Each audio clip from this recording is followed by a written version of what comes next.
So I've alluded to what happened last summer in Costa Rica. I am very transparent on social media with very firm boundaries for my family. Last summer, I had a broken foot and I was going on 0 hours of sleep in benzo withdrawal. I wanted to get out of the country. I wanted to go to Costa Rica and sit on my hut in the beach. I firmly believe that the providers involved did not give me fully informed consent. They didn't warn me, hey, this might be a very bad idea.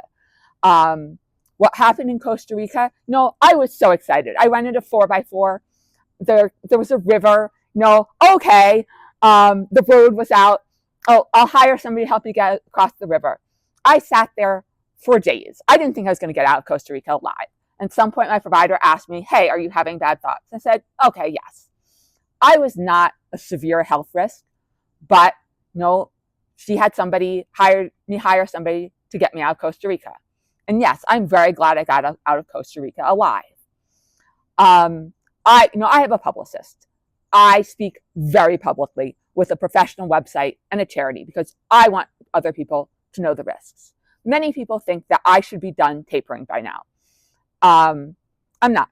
I've never misused a substance, but I have trusted people who have said I could be done tapering much more quickly.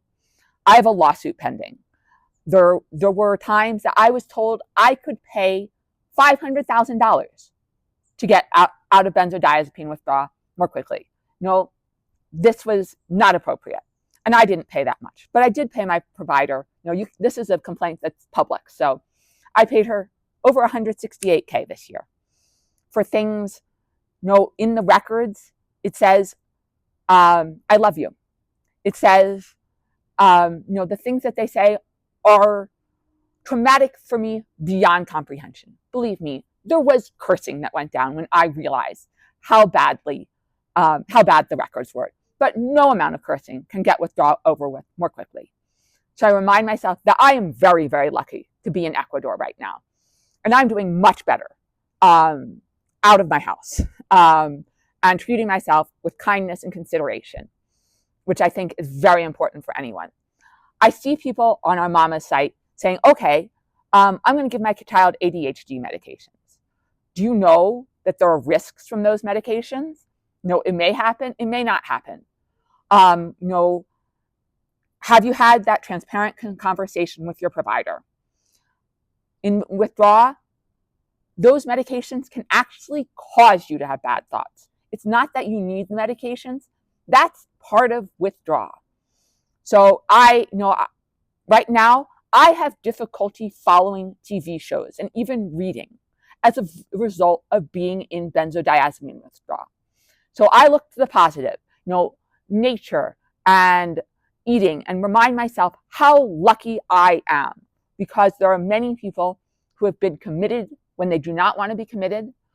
And I am very lucky that I have a voice. As a child, I stressed tremendously over things that I should not have stressed about. I appealed the B I got in gym in 7th grade. Who goes to the length of appealing a gym grade of B? That was not worth it. I don't stress. I don't stress over those little things anymore. Perfectionism did not do me very good. I've learned to say no. No is a very important word. And for so long, I didn't feel like no was a word that was important to me. I reassure myself that I will get through this because there is basically no cure to withdrawal. And it's very unfortunate. You can talk and you can be positive because you start being negative and it's cataclysmic when you're negative. So I urge everybody to know that you can say no to a provider and to ask questions, the questions that I did not feel I could ask. And yes, I'm in the middle of a lawsuit, that I feel extremely strongly about, and I would not have signed that certification if I did not firmly believe that what I stated is my truth. I hope everybody can find the things that they enjoy this summer.